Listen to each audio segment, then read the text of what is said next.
लेकिन अपना व्यक्तित्व, अपनी ऊंचाई मैंने मेहनत पे तराश के बनाई है। निश्चित रूप से ये उत्सव बड़ा खास है। समाज का कोई युवा, चाहे वो किसी भी वर्ग से आता हो, सिर्फ एक थिंकिंग, कमजोर है, जीना चाहता है। सफलता के रास्ते में, मंजिल तक जाने में जो सफर है ना, आपसे क्या क्या छीन लेता है, ये तो उसी मुसाफिर को मालूम है जो उस सफर को तय किया है। सारी चीजें जब ठीक चले तो आपको आपातकाल स्थिति की उतनी चिंता नहीं होती है। सडनली ईश्वर को कुछ दूसरा चीज मंजूर था। हम लोग फैमिली की, उन्होंने भी संभाला और हमने भी संभाला। मैं जिंदल ग्रुप ऑफ इंडस्ट्री को ज्वाइन करता हूं।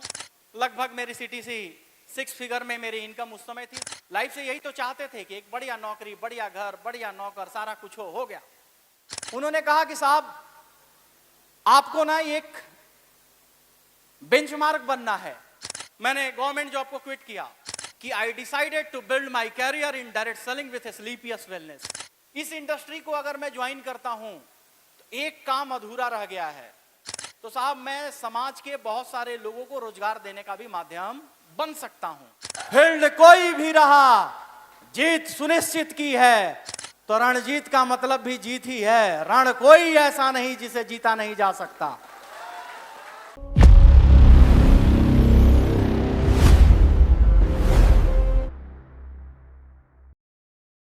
आप सभी सम्मानीय देवीय सज्जनों को मैं रंजीत सिंह हृदय से अभिनंदन करता हूं।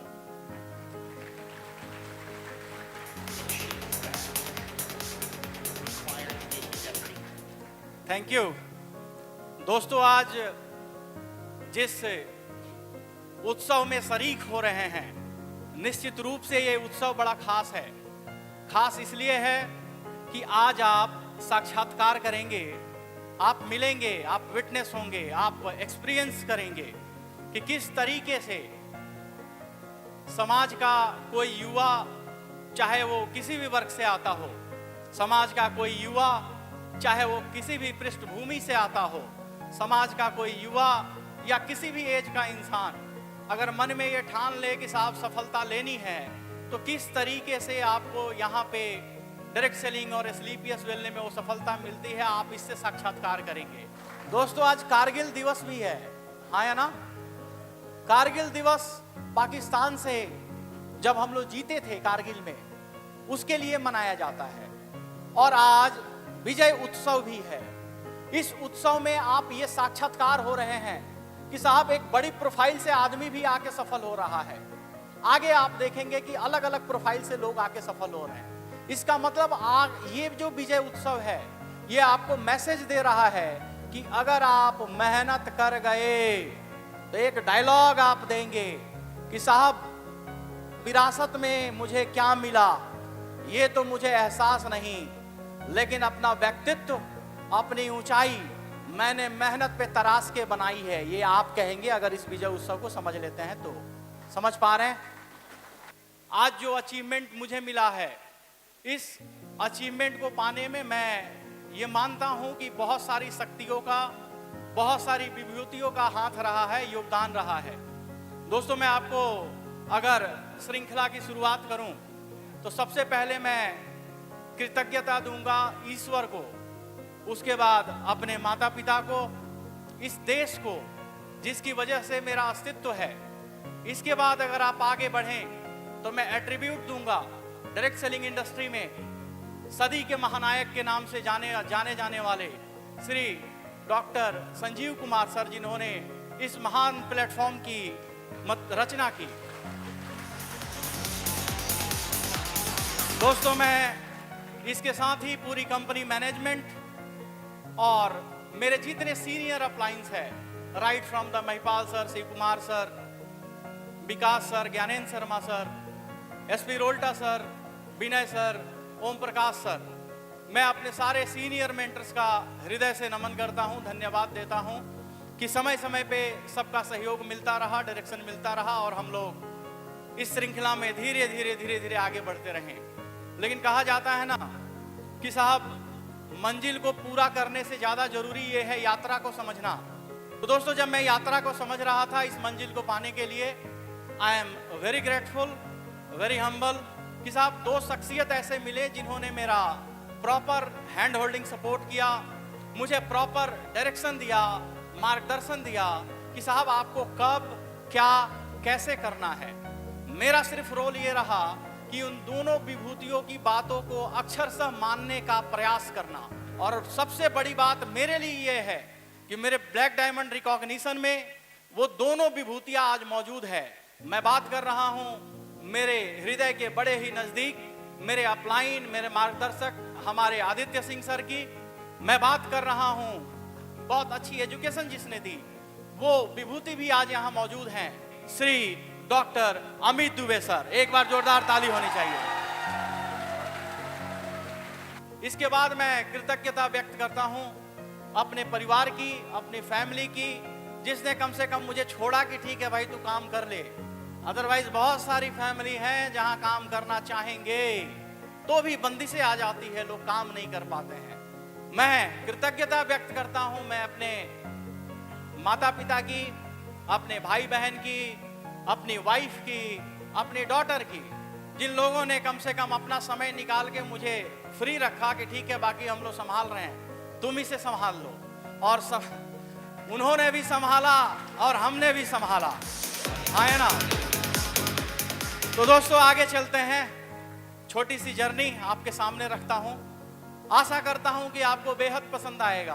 पसंद नहीं, बेहद बेहद पसंद आएगा।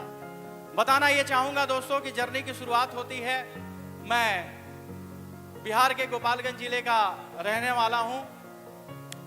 पिताजी कलकत्ता में रहते थे, एक बहुत अच्छी कंपनी में, वो बहुत अच्छे रोजगार में थे, परमानेंट जॉब में थे। हम भाई बहन की एजुकेशन इसके वजह से कलकत्ता से हो रही थी और लाइफ बहुत स्मूथ चल रही थी। Everything was going very smooth, there was no any trouble, सारी चीजें बहुत आराम से चल रही थी। इसके बाद मैंने हमेशा देखा, जरा हमारे पिताजी की जो भूमिका रही है समाज में वो आपको बता देता हूँ। साहब हमने हमेशा देखा कि हमारे पिताजी के पास लोग आते थे समस्या लेकर, लौटते थे समाधान लेकर, ये मैंने बचपन से देखा था। इसके बाद मैंने ये देखा कि साहब हमारे पिताजी ने सैकड़ों लोगों को, एक दो की बात नहीं कर रहा हूं साहब, मतलब वो जहां कलकत्ता में रहते थे एक मिनी गांव अपना बना चुके थे, इतने लोगों को उन्होंने जॉब दिया था। गांव से उठाना किसी भी जरूरतमंद को विदाउट एनी कोई थिंकिंग कि किस कास्ट का है, किस रिलीजन का है, सिर्फ एक थिंकिंग, कमजोर है, जीना चाहता है, अगर आ गया तो साहब क्या करते थे, उसको कईयों को अपने खर्चे से वो कलकत्ता लाते थे, रखते थे, महीनों महीनों नौकरी लगाते थे। जब सैलरी मिलने लगती थी तो घर दिलाते थे, उसके बाद बोलते थे बेटा अपना फैमिली ला और फैमिली लाइफ शुरू कर। सैकड़ों लोगों को मेरे पिताजी ने नौकरी दिया। अब समझिए कि ऐसा लाइफ चल रहा था, ऐसा लाइफ कभी सोचा ही नहीं था कि साहब आप सुने हैं कि साहब सारी चीजें जब ठीक चले तो आपको आपातकाल स्थिति की उतनी चिंता नहीं होती है। हम लोग का भी लाइफ ऐसा ही चल रहा था। सडनली ईश्वर कुछ बड़ी रचना को रच रहे थे, उनको कुछ दूसरा चीज मंजूर था। शायद मुझे लगता है कि हम लोग को सशक्त करना चाह रहे थे। उन्होंने कुछ रचना ऐसी रची कि दुर्भाग्यवश सडनली हमारे फादर साहब का एक ही दिन में तबीयत खराब होता है और अगले दिन उनकी देहांत हो जाती है। और तब मैं 11 में स्टडी कर रहा होता हूं। इसके बाद ध्यान से सुनिए, इसके बाद हम लोग फैमिली की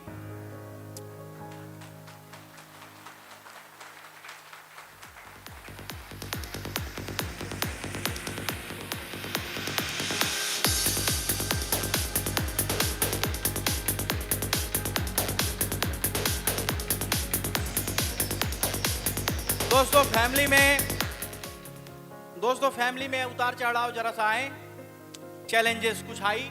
चैलेंजेस इसलिए आई कि साहब एक इंसान ऐसा था जो he was the head of the family, not only for उसके अपने बच्चों के लिए, परिवार में भी वो हेड ऑफ द फैमिली थे। बहुत सारी लोगों की उनसे उम्मीद थी, सबको पूरा करते थे। कभी ये सोचा नहीं गया था ऐसा होने वाला है। उनके मृत्यु के बाद जरा सा हम लोग फिनेंशियल क्राइसिस पे आए, क्योंकि प्लानिंग पहले से नहीं थी कि ऐसा होने वाला है। अगर रहती तो शायद नहीं आए रहते। इसके बाद पढ़ाई लिखाई चली, परिवार की मदद से मैंने ग्रेजुएशन किया कैलकाटा यूनिवर्सिटी से, कि मेरे एस्पिरेशन जो थी कि साहब मैं एमबीए करूंगा, एमबीए करके एस्टैब्लिश करूंगा करियर को कॉर्पोरेट में। लेकिन मुद्दा ये था कि द्वंद्व ये था कि साहब एमबीए करने में जो उस समय आपको फिनेंशियल बैकअप चाहिए वो इजाजत नहीं दे रहा था। तो मैंने ये सोचा कि ठीक है साहब, चलिए इजाजत नहीं दे रहा, इसका मतलब फिनेंशियल बैकअप बनाना पड़ेगा, है ना। तो जरा सा टाइम आ गया है कि अपने कंधों को मजबूत किया जाए।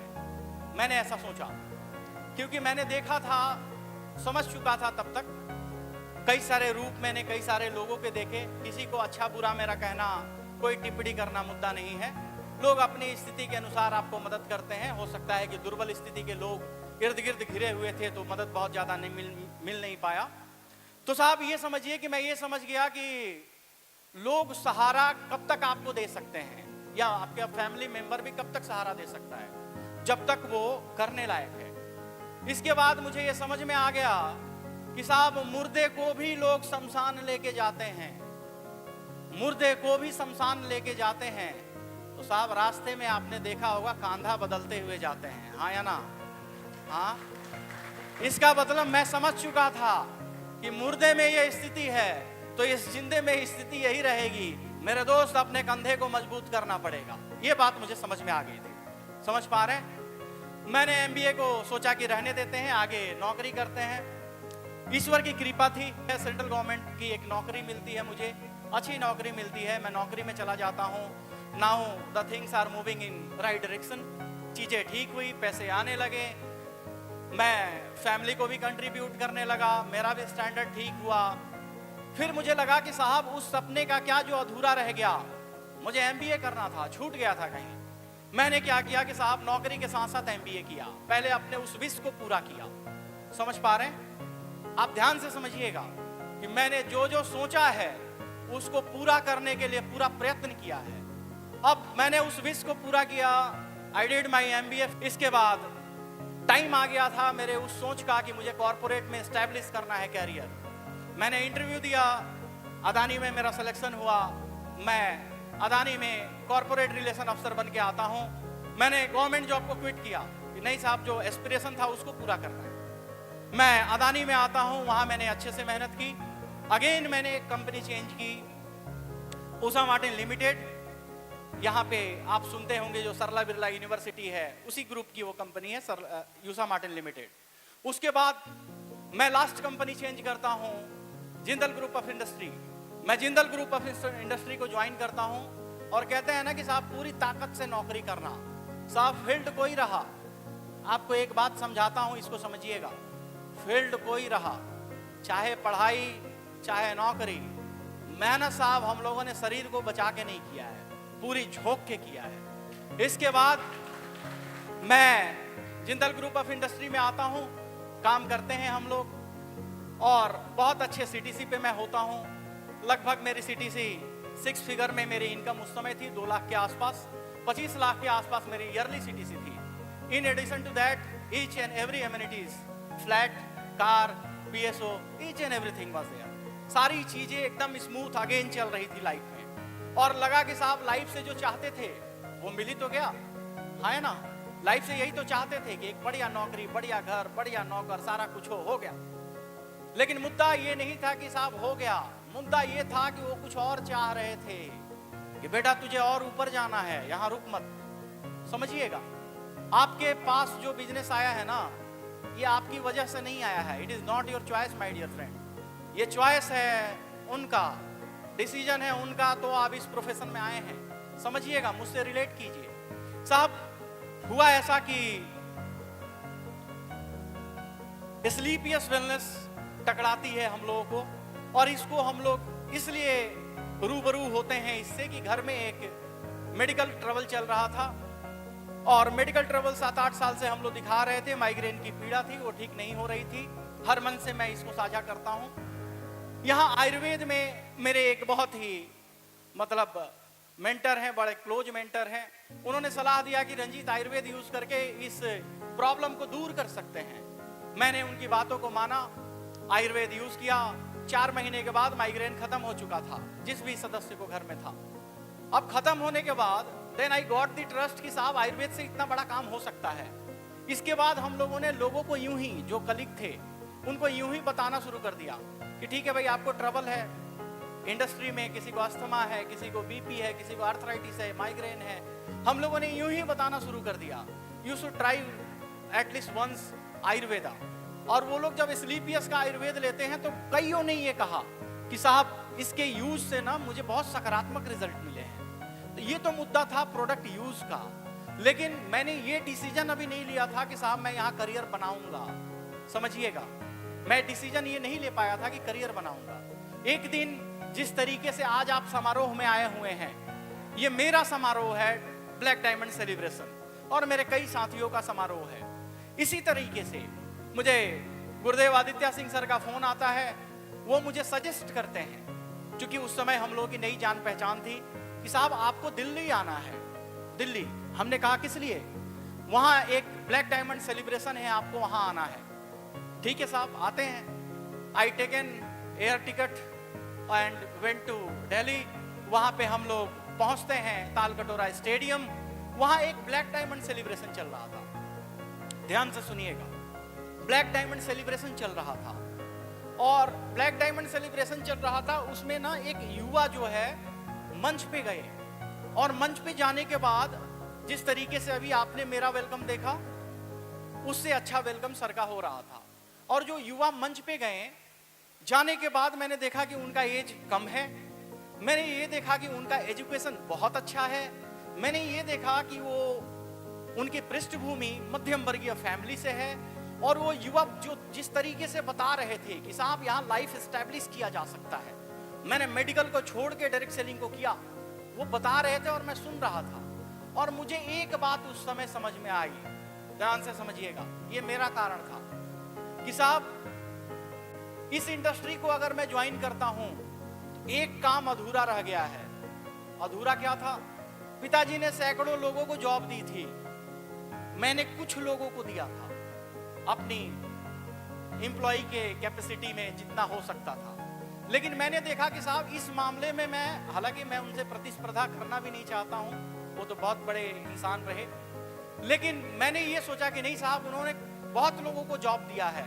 अगर मैं इस इंडस्ट्री में आ जाता हूं तो जिस तरीके से ये युवा ब्लैक डायमंड बने हैं और इनके पीछे लाखों लोग दीवाने हैं और इनकी इतनी अच्छी सक्सेस स्टोरी है, स्ट्रगल स्टोरी है, तो साहब मैं समाज के बहुत सारे लोगों को रोजगार देने का भी माध्यम बन सकता हूं। और जानते हैं वो ब्लैक डायमंड सेलिब्रेशन किसका था? आपके सामने बैठे हैं गुरुदेव अमित दुबे सर का वो ब्लैक डायमंड सेलिब्रेशन था।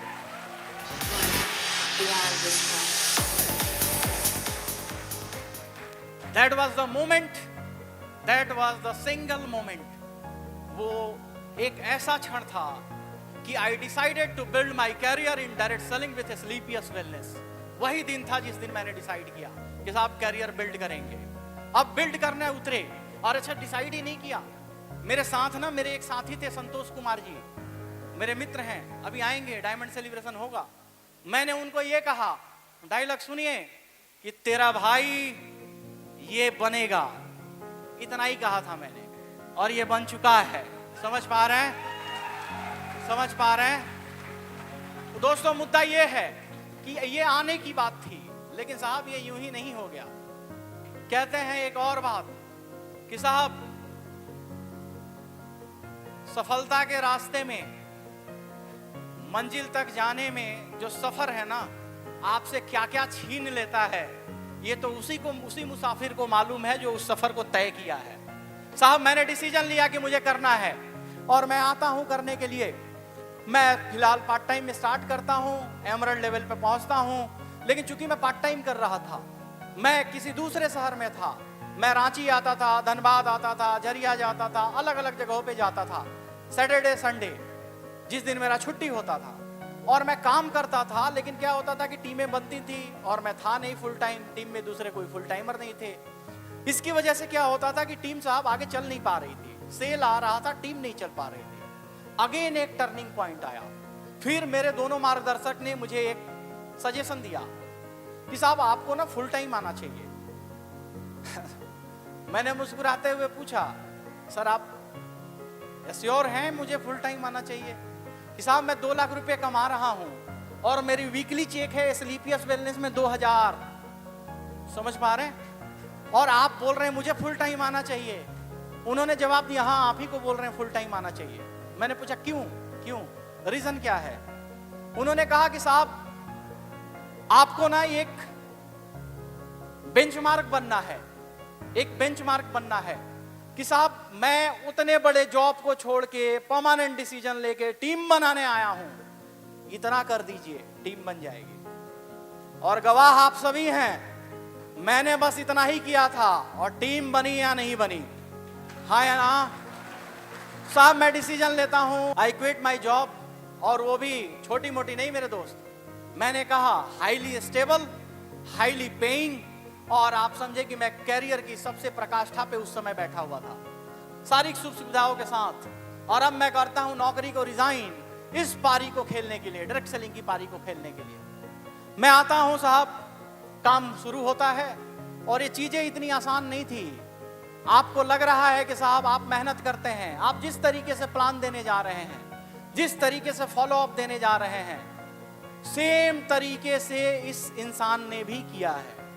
यहां पे आपके जितने सीनियर लीडर हैं, मोर देन 90%, या तो मेरे ज्वाइन कराए हुए हैं, या तो मेरे प्लान किए हुए हैं, या तो मेरे फॉलो अप किए हुए हैं। ये बात ध्यान रखिएगा। अब मुद्दा ये है कि साहब मैं आता हूं फील्ड पे, जब उतरता हूं, एक तरफ की 2 लाख की ये जो हेलोजिन थी पैसे वाली, वो बंद हो गई, और नाइट बल्ब जो 2000 का चल रहा था यहाँ का, वो ऑन था। समझ पा रहे हैं? और उसके सहारे साहब करियर को बिल्ड करना था।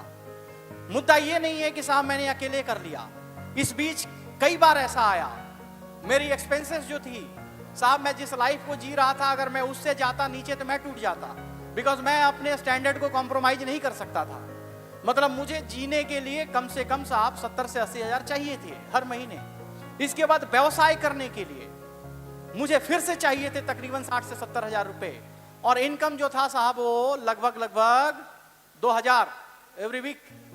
लेकिन मुद्दा ये है कि फिर भी मैंने ये सोचा कि साहब व्यवसाय को करना है, क्योंकि बड़ा काम करना है।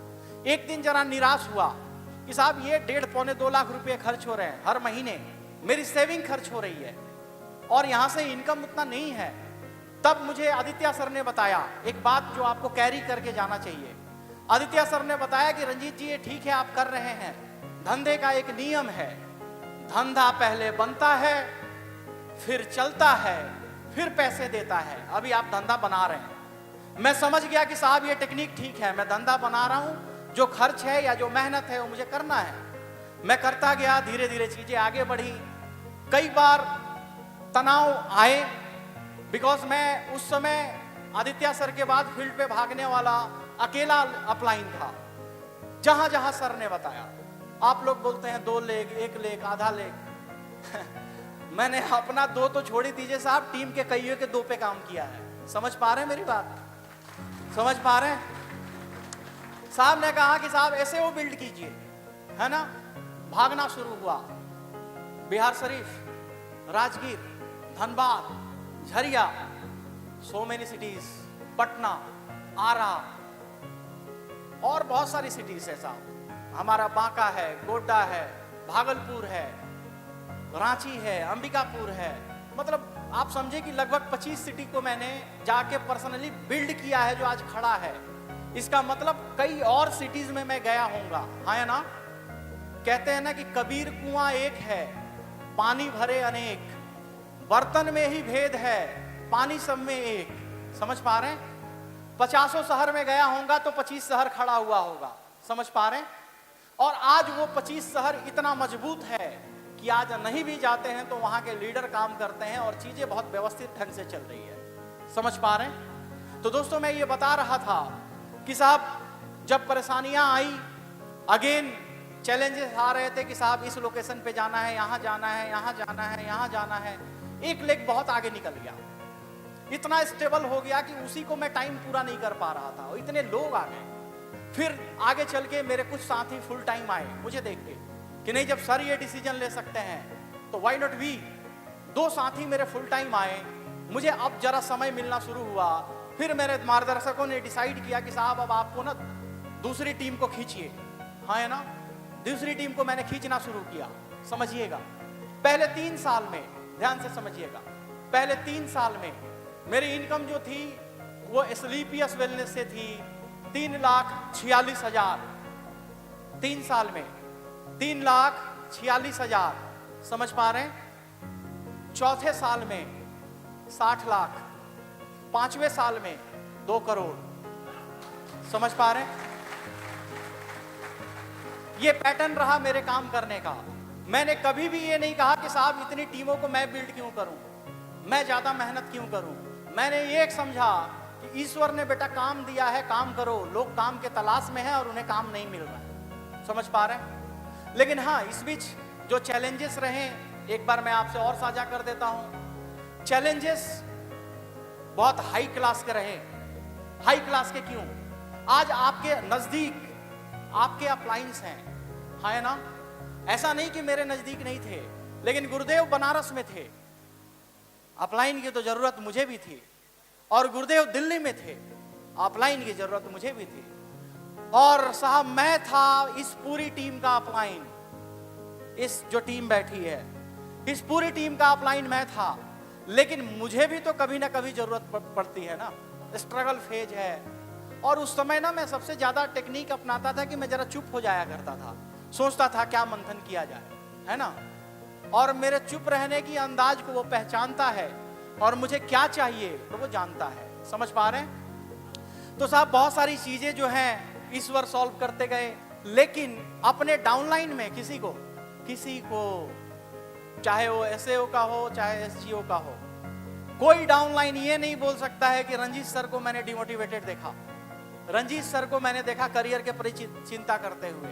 क्योंकि मैं एक वैसा आधार था कि अगर मैं डिमोटिवेटेड होता हूं तो मेरी टीम जो है वो डिमोटिवेटेड हो सकती है। यानी इस सफर में जितने स्ट्रगल को आप झेल रहे हैं, जितने, अरे आप इतना तो नहीं झेल रहे हैं ना साहब। एक समझिए, एक लाइन, काम में आपने जितना झेला वो हमने भी झेला। लेकिन आप इतना तो नहीं झेल रहे हैं ना कि 2 लाख की नौकरी को छोड़ के 2,000 के इनकम पे आ गए हैं, हाँ है ना। बोलिए हाँ है ना। अब जब आप इस स्थिति में आते हैं, ये डेडली कॉम्बिनेशन बनता है, समझ रहे हैं। मैं यहां पे आजमाने नहीं आया था कि साहब आते हैं आजमाते हैं इस इंडस्ट्री को। हम यहां पे आए ही थे सफल होने के लिए, कि आए हैं तो सफल होना है, दूसरा ऑप्शन नहीं है। जितने भी चैलेंजेस आए साहब, जितने भी चैलेंजेस आए उसको ओवरकम किया, काम करते गए, टीमें बनी और आज के डेट में सैकड़ों लोग सफल हैं। इन पूरी चीजों का अगर मुझसे आप क्रेडिट पूछेंगे कि सब आप किसको क्रेडिट देते हैं ओवरऑल, ये मैं मानता हूं कि मैंने भी मेहनत किया, लेकिन मैं ये नहीं मानता हूं कि मैंने ही मेहनत किया। आप ध्यान दीजिएगा, मेरी सफलता में कई सारी शक्तियों का रोल है जो मैं पहले गिना चुका हूं। मेरी सफलता में आप सभी का रोल है, क्योंकि आपकी मेहनत से मैं यहां पे खड़ा हूं। और अगर आप मुझे यहां तक भेज सकते हैं तो क्या आप स्वयं ब्लैक डायमंड नहीं बन सकते हैं? बन सकते हैं।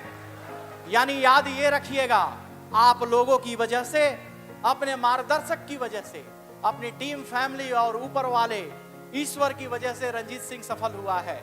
और मैं ये गारंटी देता हूं कि अगर आप लोग काम करते रहे 4 से 5 साल, ब्लैक डायमंड बन के दिखेंगे, ऐसे ही मंच पे अपनी कहानी करते हुए। तो दोस्तों ये कहानी थी। संक्षिप्त में मैंने बहुत सारे चीजों को रोकने का प्रयास किया, क्योंकि ज्यादा आप जान जाएंगे तो आपको लगेगा कि साहब कहानी बड़ी है, समझ पा रहे हैं। बहुत सारी चीजों को रोका, लेकिन भावनाएं पहुंच गई होंगी, आप समझ चुके होंगे। लेकिन मुद्दा है कि जो आज लाइफ में है ये बहुत बड़ा है। बड़ा ये है, कई शहरों से, दूर दूर से आप आए हैं साहब, इतना प्रेम मिल गया, इससे ज्यादा क्या चाहिए, हाँ है ना। पैसे साहब अब इतने हैं कि पैसे का टेंशन नहीं है। अब एक बात की चिंता है, जिन लोगों ने मुझे सफल किया है, इनके सफल होने तक इतना मेहनत किया जाएगा ग्राउंड पे, कि ये सारे लोगों की ब्लैक डायमंड सेरेमनी हो, मेरे गुरुदेव यहाँ बैठे रहें और मैं भी बैठा रहूं और वो लोग अचीवमेंट लेके जाएं। लास्ट में ये बताना चाहूंगा कि जो भी चैलेंजेस आ रही है आपको, साहब ये जितने अचीवर हैं ना, आपसे ज्यादा झेल के बैठे हुए हैं, तब हैं। आपके पास परमानेंट अपलाइन है, हमारे पास नहीं था। जो मैंने कहा, हमने उपाय निकाला, हमने गुरुदेव आदित्य सर का, दुबे सर का स्टैंड ही बनाया और अपने ऑफिस में डाला। समझ पा रहे हैं? ये दोनों तरफ यहाँ किया प्लान खत्म हुआ, एडिफाई किया आदित्य सर और दुबे सर, और बताया ये देखो सामने है, मिल लो। समझ पा रहे हैं? इससे ज्यादा मिलना है तो आप क्या करना, गूगल में सर्च कर लेना, यूट्यूब में सर्च कर लेना। इस तरीके से मैंने फॉलो अप किया है अपने लोगों का। ये करके भी टीमें बनी। और सबसे बड़ा चीज जो आज आपको लास्ट में समझना चाहिए कि साहब यहाँ की सफलता बहुत बड़ी है। सफलता ये है कि साहब मेरे काम से सिर्फ मैं आगे नहीं बढ़ा हूं, मेरे काम से सैकड़ों लोग लाखों के इनकम पे हैं। मेरे काम से 6 लोग हैं जो करोड़पति बन चुके हैं। मेरे काम से आने वाले 5 साल के अंदर कम से कम 50 करोड़पति बन चुके होंगे, ये मेरा दावा है। अगर मैं आपसे अचीवमेंट की बात करूं तो अचीवमेंट सिर्फ इतनी है कि साहब मैं पिछले 5 साल में यहां से मैंने तकरीबन 2 करोड़ रुपए कमाए हैं। हर महीने मेरी इनकम अब आसपास 9 लाख के आसपास है। और पिछले 2 सालों से लगभग मैं ऑडी A4 टेक्नोलॉजी लगभग 65 लाख की मैं मेंटेन कर रहा हूं। ये मेरी एक छोटी सी उपलब्धि है, एक कमिटमेंट है आपसे कि जिस किसी ने भी हमारा हाथ पकड़ा रहा, इस टीम का हाथ पकड़ा रहा, साहब आपके सफल होने तक पूरे जी जान से मेहनत होगी और आपको सफल करने तक हम लोग काम करेंगे। ये कमिटमेंट पहला। और दूसरा, विद इन अ ईयर, अभी आपने चेक देखा 35 लाख का, ये लेवल का है साहब। लगभग इस लेवल पे मैंने 70 लाख से ऊपर कमाया है। ये 1 वीक का आपने देखा। साहब मैं ये कमिटमेंट देता हूं आप सभी को, ये भीड़ सुन रही है कि विद इन ए ईयर, आज के डेट को नोट कर लीजिए, दावा है रंजीत सिंह का बैनर इससे पहले गिर चुका होगा कि रॉयल डायमंड बन चुके हैं। हाँ है ना? और जो मैंने 2 करोड़ की इनकम आपको गिनाई 5 सालों में, ये अब मैं गिनाऊंगा कि 6 साल में मेरी इनकम तकरीबन 4 करोड़ हो चुकी है। ये मेरा कमिटमेंट है। कभी कभी अगर आपको हार मिले, चूंकि आप लोग काम कर रहे हैं, कभी कभी हार मिलता होगा, घबराइएगा मत। हार से हताश क्यों, क्षण भर में निराश क्यों, लक्ष्य पे वार कर, बार बार हजार कर, जब तक नहीं मिल रहा तब तक करो। समझ पा रहे हैं? जब संघर्ष आए, रोने मत लगना ऐसे करके कि अपलाइन नहीं संभाल रहा है, वो वाला इतना दे दिया है। साहब वो भी जान रहे हैं कि तू मजबूत है, इसीलिए स्लीपियस तुझे मिला है। तुझे भी ऑडी BMW मर्सिडीज में जाना है मेरे दोस्त, महीने की इनकम तुझे भी 20 लाख 25 लाख 50 लाख गुरुदेव जैसे 60 लाख लानी है। हाँ है ना? रोना मत। हार से हताश क्यों, बोलिए एक बार। क्षण भर में उदास क्यों, लक्ष्य पे वार कर, बार बार हजार कर, 100 मुश्किलें कतार पर, परवाह नहीं प्रहार कर। अगर इसको याद कर लिए तो 5 साल में आप ब्लैक डायमंड, मेरी जगह पे आप इसको भूलिएगा मत। दोस्तों मेरी बातें इतनी ही। फिर से मैं अपने सभी मेंटर्स को हृदय से नमन करता हूं, इस पूरी टीम को हृदय से अभिनंदन करता हूं और यह विश्वास दिलाता हूं, मैं रंजीत सिंह हूं। मैं अगर आपके साथ खड़ा हूं तो रणजीत का मतलब भी जीत ही है। रण कोई ऐसा नहीं जिसे जीता नहीं जा सकता। साथ देने के लिए तैयार हैं। फील्ड कोई भी रहा, जीत सुनिश्चित की है। और आज वादा है और लास्ट कमिटमेंट, जिस किसी ने हाथ पकड़ा और चलते रहे, सफलता से कम कुछ भी नहीं, सफलता निश्चित रूप से आएगी। दोस्तों मेरे तरफ से इतना ही। Thank you very much.